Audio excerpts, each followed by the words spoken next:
Assalomu alaykum, xayrli kech hammaga. Bugun avtoritet avtoservisimizning glavniy shetini tugatdik. Qilingan ishlarimiz bu yerda.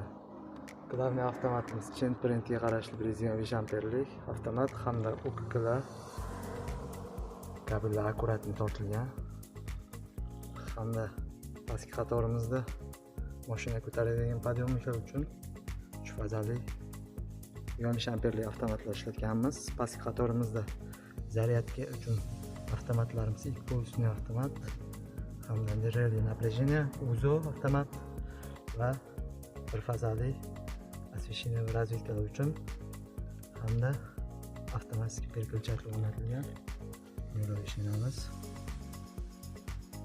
Безопасность bo'lish uchun bunday agnishetlar o'rnatib ketganmiz.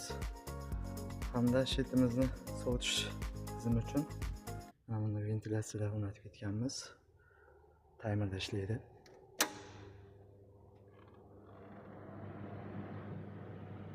Xo'p, shetni yorug'ligi uchun освещение qilib berganmiz.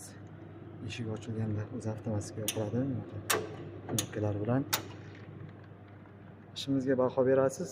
Like, podpiska, kommentariy kutib qolaman. Hammaga rahmat.